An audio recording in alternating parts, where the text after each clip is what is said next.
그리스도 안에서의 신령한 복이라는 제목으로 같이 은혜를 나누고자 합니다. 여러분들, 여기 자동차가 하나가 보입니다. 여러분들, 우리는 교회에 올 때에 대부분 사람들이 차를 타고 오셨지요. 그런데 자동차를 잘 탄다는 것은 어떤 의미를 가지고 있느냐 하는 겁니다.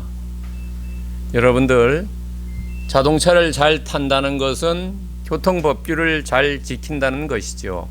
다시 말해서 주정차, 신호등, 운전, 정비, 검사 등 우리가 이런 것들을 잘 하는 것이 자동차를 잘 탄다고 이야기할 수가 있습니다.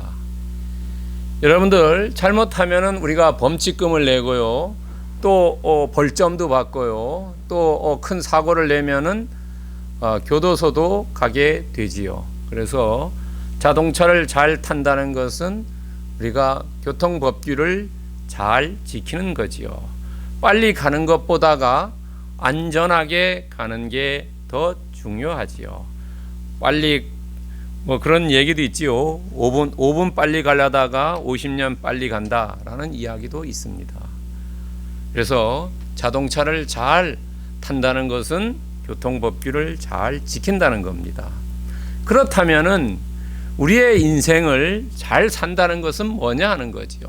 혹은 잘 살았다는 것은, 산다는 것과 살았다라고, 나이가 많으면은 우리가 잘 살았다라고 하고, 또는 젊을 때는 잘 산다고 하죠. 우리가 어디 직장도 그렇죠. 내가 직장을 잘 다니고 있다, 아니면 또 그 직장을 내가 퇴직한 다음에 잘 다녔다라고 이야기할 수 있지요. 그렇다면은 인생을 잘 산다든가 직장을 잘 다닌다는 것은, 아니면 학교에서 학업을 잘 마친다는 것은 뭐냐 하면 그 곳마다 삶의 매뉴얼이 있다는 거지요. 우리가 인생의 매뉴얼은 성경이고, 직장에서는 직장 나름대로의 내규라는 것이 있지요. 또 학교에서도 대부분 사람들이 학교를 마친 다음에 후회하는 것이 뭐냐면, 내가 학교를 그 당시 다닐 때 조금 더 열심히 다니고 열심히 공부했으면 라고 이야기하지요. 대부분 사람들이요. 그런데 그것이 가장 기본적인 거죠. 학교를 열심히 일찍 나가고 선생님이 말씀하는 거 잘 듣고 숙제 잘하고 시험 잘 보고 이렇게 노력 열심히 하는, 이것이 가장 기본인데 사람들이 그거를 안 하지요. 우리의 삶도, 삶의 매뉴얼도 이 성경에 있다는 거지요. 요즘 사람들이 성경을 대로 삶을 살지 않기 때문에 약육강식이 되고요, 강자 우선, 선착 우선, 약간의 동물적인 삶이 된다는 거지요. 그래서 예수님께서도 우리에게 말씀하셨어요. 뭐라고 말씀하셨냐면은, 하나님의 말씀을 듣고 지키는 자가 복이 있다라고. 복이 있다는 것은 형통한다는 거지요. 번창한다는 거지요. 여러분들, 하나님의 말씀을 잘 듣고 지키는 것. 다시 말해서 이 성경에, 삶의 매뉴얼, 이 성경을 잘 지키는 자, 그 자가 곧 인생을 잘 살고 인생에 성공한다는 거죠. 우리가 고관대작이 되고 부자고 명예를 높이는 것도 중요하지만, 그것보다 더 중요한 것은 하늘나라 갔을 때에 영생을 사느냐, 지옥에 떨어지느냐 하는 것은 하나님이 이 땅에서의 삶의 가치를 두는 것이 아니라, 이 땅의 삶에 정말로 말씀대로 살았냐라는 것을 가지고 판단을 합니다. 우리 여러분들은 정말로 말씀을 잘 듣고 잘 지키는 자가 되어서 큰 축복 받으시기를 축원합니다. 본문의 배경을 한번 보겠습니다. 지난주에 1절부터 6절까지 말씀드렸지요. 원래는 14절까지 해야 되는데 이것을 이렇게 나누어 하는 것은 너무나가 중요하기 때문에 그렇습니다. 오늘 본문을 자세히 보면은 이 문단이 전환이 일어나요. 1절부터 6절부터 또 7절부터 12절까지가 이 상황이 바뀐다는 겁니다. 하늘 얘기가 땅의 얘기가 되고, 과거가 현재가 되고, 성부 하나님에서 성자 예수님으로 이것이 무대가 바뀌어진다는 겁니다. 두 번째는 오늘 본문을 7절부터 10절까지와 11절과 12절을 이렇게 나누어 볼 수 있다는 거죠. 속량 이야기가 있고 기업의 이야기가 나온다는 거죠. 이렇게 두 가지에 나누어져 있다는 거예요. 그 다음에 또 본문에는 하나님과 성령의 언급이 없어요. 7절부터 12절에 다시 말해서 성자 예수님에 관한 이야기이기 때문에 하나님과 성령에 대한 이야기는 나오지 않는다는 겁니다. 그럼으로써 예수님에 관한 이야기인데 거기에는 예수님의 안에서 있다면은 네 가지의 신령한 복을 오늘 언급하고 있다는 겁니다. 특별히 오늘 단어 중에 하나가 아주 귀중한 단어가 하나 나오는데요. 그 단어가 뭐냐면 경륜입니다. 경륜요. 우리가 9절에 나오는데요. 경륜이라는 단어 있습니다. 교회에서 오래 다니는 사람은 연수가 오래 됐다고 얘기하죠. 그러나 교회를 오래 다니고 적게 다니고 그게 문제가 아니고 그분의 정말로 믿음의 문제죠.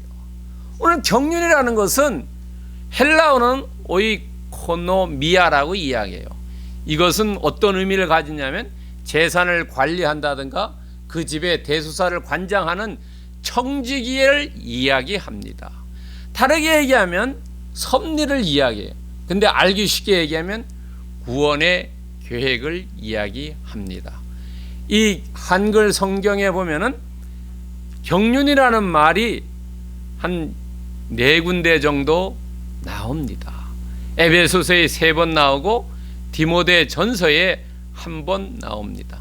그러나 이것을 한글 성경 그런데 만약에 이 오이코노미아 헬라어로 보면은 바울 복음에 6번, 누가 복음에 3번 나옵니다. 그런데 다른 말로 번역을 해 놓았습니다. 이 경륜이라는 말은 어떤 것을 다스리고 그것에 대한 경험, 관리를 이야기합니다. 그러니까 우리가 나이가 들고 이러면 연륜이 쌓이면은 세상 일에 대해서 어떻게 해야 된다는 걸 알 수 있죠. 많은 경험을 통해서요. 그것을 이야기한다고 보면 됩니다. 그 다음에요. 이 에베소서는 존 칼빈, 여러분들 제주도에는 특별히 장로교가 많습니다. 그 장로교를 창시한 사람이 존 칼빈입니다. 이 칼빈이 에베소서를 48번 설교했다고 합니다. 얼마나 중요하면 이걸 나눠서 했겠습니까? 에베소서는 6장밖에 없습니다.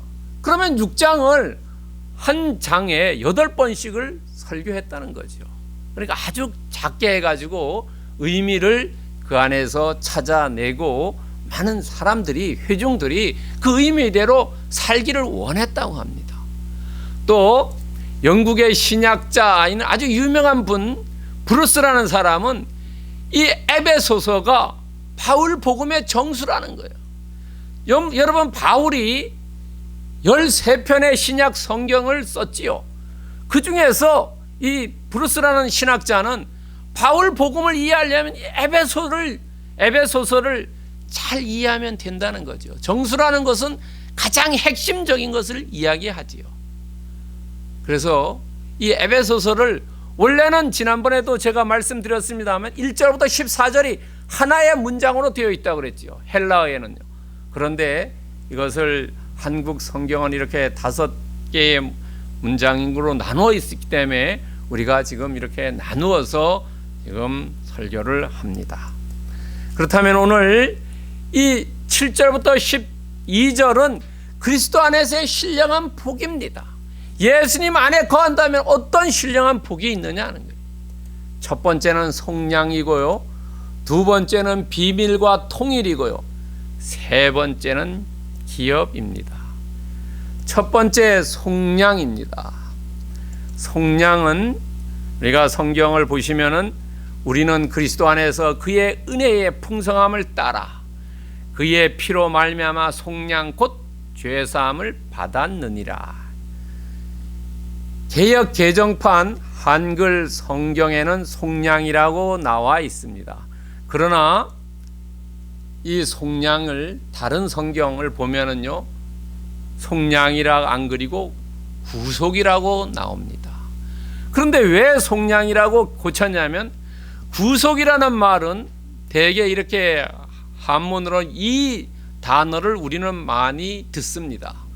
범죄를 저질러 가지고 구속당했다라는 뉴스를 많이 사람들이 듣기 때문에 이 단어입니다. 사람이 부자연스럽게 구속당했다는 거죠. 그런데 실제로 성경에서 얘기하는 구속은 이 이야기입니다. 속자가 똑같습니다. 대속해 준다는 거죠. 속량이라는 것은 일반 사람을 빚이 없게 만들어 주었다는 거예요. 여러분들 알기 쉽게 얘기하면은 이집트에서 출애굽할 때에 하나님께서 모세를 통해서 그 이스라엘 백성을 구원해 준 그것을 속량이라고 생각하면 됩니다. 이 속량은 두 가지의 의미가 있습니다. 하나는 죄의 권세, 그 어려운 상황으로부터 꺼내주고 그 다음에 자유로 회복시켜 줬다는 거예요. 여러분, 우리가 예수님의 보혈의 피로 우리가 원죄가 없어졌고 우리가 자유롭게 됐다는 거예요. 죄로부터요. 두 가지 얘기. 그런데 이 죄로부터 자유롭게 되는 것은, 이 죄사함은 누구나 할 수가 없다는 거예요. 오직 하나님, 이 예수님께 명령을 내려서 예수님을 통해서만 죄사함이 있다는 거죠. 인간은 무능하고 무능력하다는 거예요. 우리는 우리의 죄를 없앨 수가 없다는 거죠. 여러분요, 본인이 죄를 지면은 법원에 가서 이 사람이 죄인지 아닌지를 판결을 하지요. 본인이 무죄다, 유죄다 판결을 하지 않지 않습니까? 우리의 죄를 너는 무죄, 죄가 없다라고 이야기하는 것은 예수님입니다. 그래서 이 죄가 없다라는 것은 속죄해 줬는데, 그 속죄는 어떻게 되냐면 피로 됐다는 거예요. 피로요. 예수님의 피를 흘려야만 그 죄가 없어졌다는 거죠. 근데 이 피라는 것은 생명이 있다는 거죠. 여러분요, 창세기 9장 4절에 보면은 피에는 생명이 있다는 거예요. 그래서 제가 옛날에는 모를 때는, 이 얘기를 모를 때는 해장국집에 가서 선지 맛있게 잘 먹었는데요, 그 다음부터 선지 잘 안 먹습니다. 왜냐하면 선지라는 것이 피 아닙니까? 피, 생명이 있다. 그런데 히브리서 9장 22절에 보면은 피 흘림이 없이는 죄사함이 없다는 거예요. 그래서 구약에는 양들을 많이 잡았지 않습니까? 피를 흘려야지만 죄가 없어진다는 거지요. 이것은 구약의 제사법에 유래돼 가지고 예수님도 결국 십자가에서 못 박혀서 피를 흘려서 돌아가셨기 때문에 그거로 죄를 사함 받았다는 거지, 우리가요. 그런데 이 죄를 피 흘림으로 사함 받았는데 그것이 그냥 조금이 아니라는 거예요. 어떠냐면 왕창 받았다는 거죠. 왕창이요. 여러분, 풍성하게 우리가 받았다는 거예요. 근데 풍성함은 뭐냐면은 많이 받고 적게 받고가 아니라 내가 가진 것을 다 주는 것을 풍성함이라고 얘기하는 거예요. 부자가 조금 헌신한다고 조금 하는 게 아니라 정말로 과부에 2렙돈 드리는 그런 심정이라는 거예요. 많이 나누는 것이 풍성함이라는 거예요. 여러분, 예수님은 자기 아들 그 독생자를 그냥 다 드린 거예요. 가장 귀하고 중요한 거예요. 이것이 풍성함이라는 거죠. 많은 것을 나누었다 하는 겁니다. 풍성함이라는 손이 크고 후함을 얘기하죠. 뭐 이렇게 많이 나누어주는 사람을 뭐라 합니까? 우리가 손이 크다고 그러지 않습니까? 그게 부자고 가난하고가 아니래요. 가난한 사람도 많이 나눌 수 있고 부자도 인색한 사람이 많거든요. 그러니까 많이 나누어 주는 사람, 그 사람이 풍성하다는 거예요. 하나님이 예수님을 십자가에 달리셨, 독생자를 달리셨다지 않습니까? 풍성하게, 우리에게 풍성하게 해주셨다는 거죠. 죄 하나만 없앤 게 아니라 정말로 너 죄가 쥐눈 같고지라도 내가 흰 눈처럼 만들어주겠다. 붉은 죄를 양털처럼 희게 만들어주겠다고, 완전하게 퍼펙트하게 없애주는 것, 그것을 풍성함이라고 얘기한다. 여러분, 로마서 8장 1절에 뭐라고 말씀하고 있습니까? 이제 그리스도 예수 안에 있는 자에겐 결코 정죄함이 없다는 거예요. 우리가 예수 안에 있기만 하면, 그리스도 안에 있기만 하면은 우리는 죄가 없다는 거죠. 죄가요. 더 이상 누구도 너가 죄인이라고 이야기하지 않는다는 거예요. 이것이 예수 그리스도 안에 있을 때만 그러는 거예요. 예수 그리스도를 벗어나면은 아니라는 거예요. 예수 밖에서는 속량이 불가능하고 구속이 불가능하다는 거예요. 예수 안에 있을 때만 하나님께서 우리의 죄를 없애주시고 누구도 정죄하지 않는다는 겁니다. 이것이 첫 번째 예수 안에서의 신령한 복입니다. 여러분, 두 번째 신령한 복은 비밀과 통일입니다. 8절부터 10절 말씀입니다. 이는 그가 모든 지혜와 총명을 우리에게 넘치게 하사 그 뜻의 비밀을 우리에게 알리신 것이요 그의 기뻐하심을 따라 그리스도 안에서 때가 찬 경륜을 위하여 예정한 것이니 하늘에 있는 것이나 땅에 있는 것이나 다 그리스도 안에서 통일되게 하려 하심이라. 여러분, 여기에 그가 모든 지혜와 총명이라고 했어요. 지혜라는 것은 헬라어로 소피아를 얘기합니다. 총명은 헬라어로 프로네시스를 얘기합니다. 소피아는 영어로 얘기하면 위즈덤이고요, 프로네시스는 프루던스, 언더스탠딩, 인사이트 이렇게 다르게 번역합니다. 그런데 우리가 알고 있는 지혜와 여기서 총명은 바울이 이 에베소에서 얘기할 때는 조금 다릅니다. 지혜는 뭐냐면 하나님을 아는 지식입니다. 그 다음에 총명은 실생활에서 우리가 삶을 사는데 필요한 것을 이야기합니다. 그러니까 우리의 삶의 하나님과 관계와 사람과 사람의 관계인데, 하나님과의 관계는 소피아고 사람과의 관계는 프로네시스입니다. 지혜라는 것이 우리가 학문을 하고 삶의 지혜, 그게 아니고 하나님을 잘 알고 하나님에 대해서 말씀을 듣고 이러는 것을 지혜라고 이야기합니다. 에베소서에서요. 그 다음에 사람과의 우리가 실생활에서는 그것을 총명이라고 이야기합니다. 그래서 영어의 프루던스는 신중함입니다. 언더스탠딩은 이해력이죠. 인사이트는 통찰력입니다. 우리의 삶의 통찰력, 이해력, 그 다음에 신중함, 이런 것은 사람과의 관계입니다. 위즈덤, 지혜는 하나님과의 관계라는 겁니다. 그러니까 하나님과의 관계와 사람과의 관계, 거기에서 부족함이 없이 능력을 주셨다는 거죠. 그래서 그것을 통해서 뭐를 알게 되면 비밀을 알게 해 주셨다는 거예요. 그런데 비밀이라는 게 뭐냐면 그리스도를 깨닫는 거예요. 예수님을 깨닫는 거, 예수님이 메시아라는 걸 깨닫는 거, 이게 골로새서 2장 2절에서 이야기하고 있어요.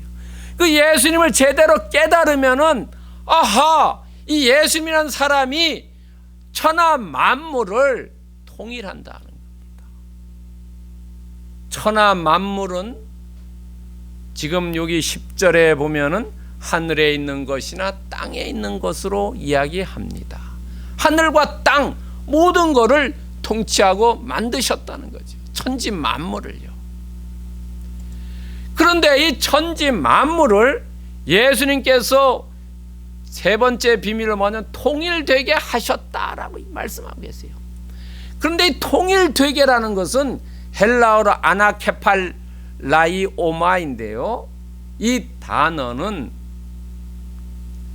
통일보다는, 우리가 통일하면은 우리는 남북 통일해 가지고 그렇게 연상하는데, 여기서 통일은 조금 의미가 다릅니다. 헬라어 아나케팔라이오마이는 한데 모은다는 거예요. 여러분, 예수님을 믿는 사람들이 두 사람이 적대 세력이 있더라도 이 두 사람을 잘 의견을 모으고, 또 분쟁 있고 싸움이 있더라도 거기를 하나로 모으는 거예요. 이런 것을 이야기합니다. 우리가 똑같은 사람 아니지 않습니까? 사람이 다 개성이 다르고 다 능력이 다르지 않습니까? 이것을 잘 이렇게 모으는 거예요. 여러분요, 이것을 잘 모을 때는 어떻습니까? 국가가 번창을 하고 집이 번창을 하고 어디 사회나 교회나 다 번창을 해요. 여러분요, 지도자로서 정말로 그 집단을, 이것을 의견을 하나로 모으고 분열이나 분쟁이 일어나지 않고 하나로 모을 때, 그때는 어떻습니까? 그때는 국가고 민족이고 다 번창을 해요. 그러나 의견이 많아지고 다 갈갈이 나누어질 때, 그때는 멸망의 길로 가지요. 교회도 그렇고 가정도 그렇고 국가도 그렇고 집단도 그렇고 어디나 같아요. 그런데 이 하나로 모은다는 그 단어가 아나케팔라이오마이라는 거예요. 통일과 조금 의미가 다릅니다. 하나로 모은다는 거예요. 하나로 모은다는 거.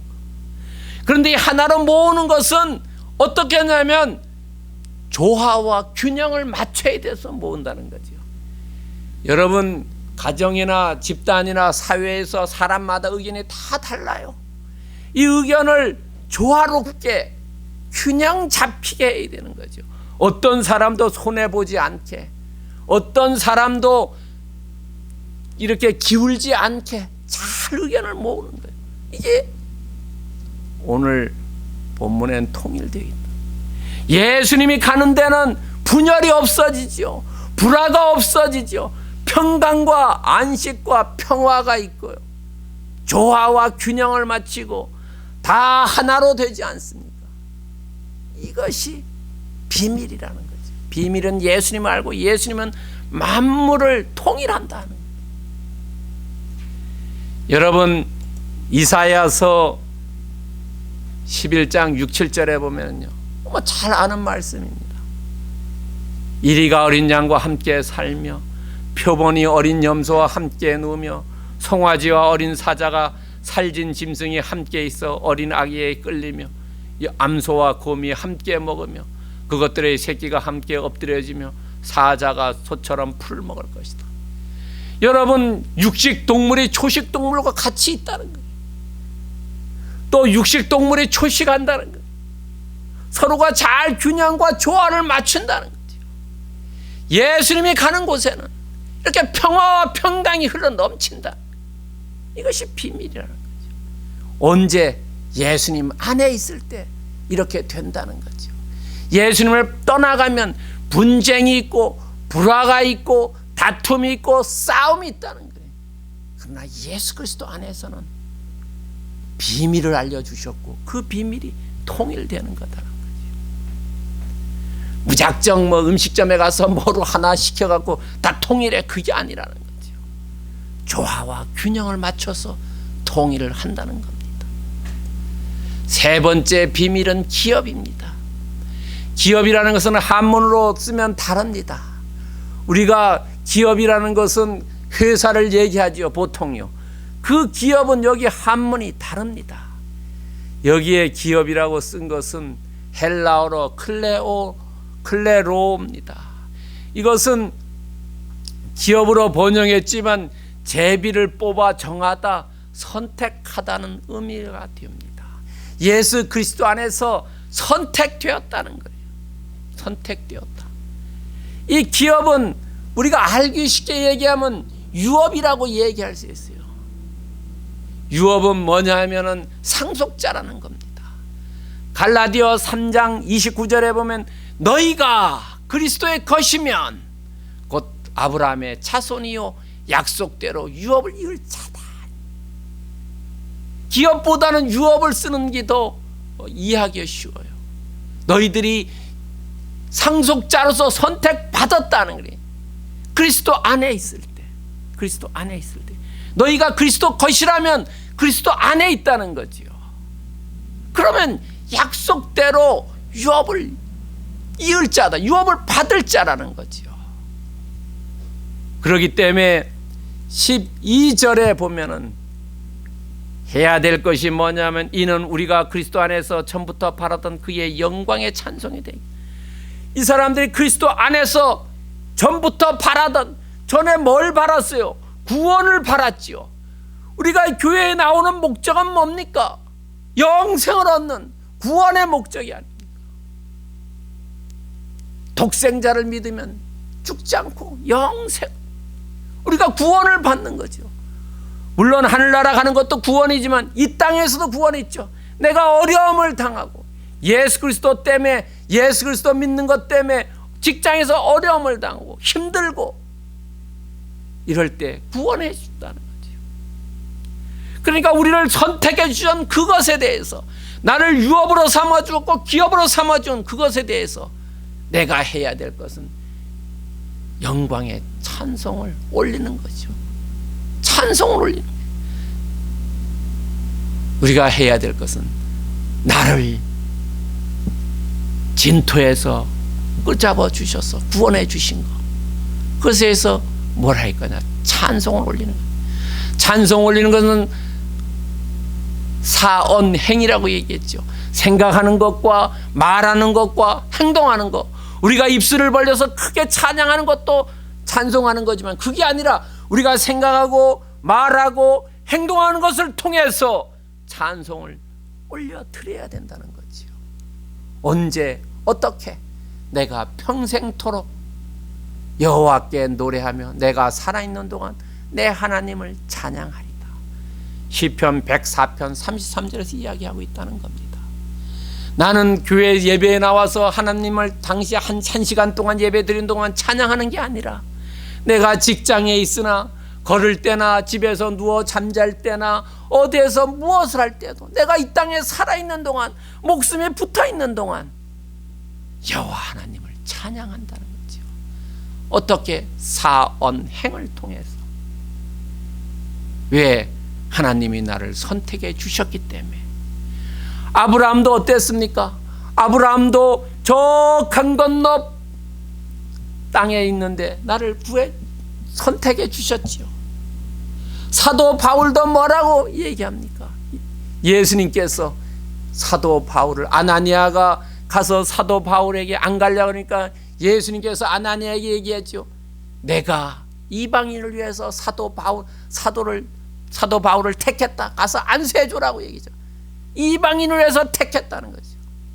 여러분, 우리는 예배에 나왔어요. 누구나 다 하나님께서 택한 백성이라는 거죠. 왕 같은 제사장이죠.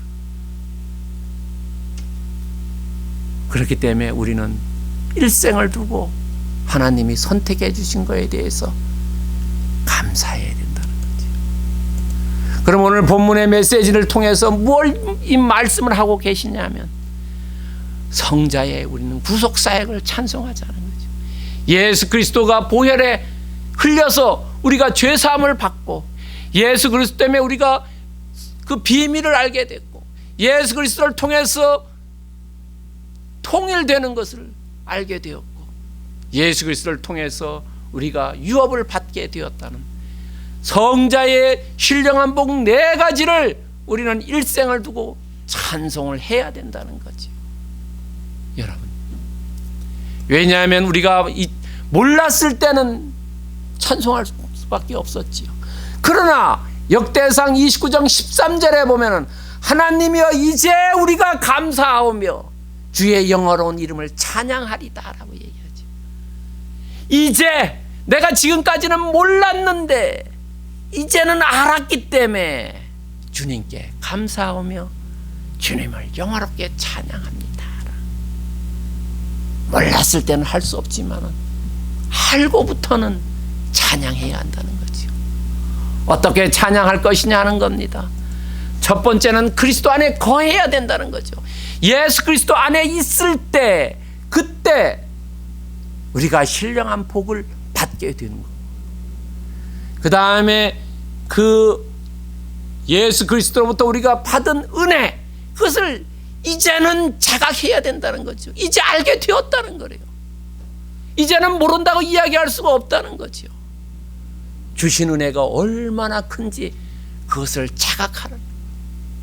세 번째는 은혜에 맞는 찬송을 하자는 거죠. 사언행을 통해서요, 우리에게 은혜에 맞는 것을 하자는 거죠. 우리는 기도할 때 어때요? 뭐 잘 됐을 때, 뭐 할 때, 어려울 때, 또 내가 병들었을 때, 정말로 그럴 때만 우리가 하지 않습니까? 정말로 잘 돼 있을 때 그 복을 세어보면서 사언행을 통해서 찬송하자는 거지. 여러분요, 로마서 15장 11절에 보면은 모든 열방들아 주를 찬양하며 모든 백성들아 그를 찬송해라는. 우리가 해야 할 일은 찬양하고 찬송하는 거지. 오늘이 어버이날이래요. 우리가 왜 부모님의 효도를 해야 합니까? 부모님이 나를 낳아주셨다는 것, 그 한 가지 사실만으로도 부모님께 효도해야 된다는 거죠. 여러분요, 다른 거 다 떠나서 나에게 생명을, 육신의 생명을 주신 그 부모님을 효도해야 된다.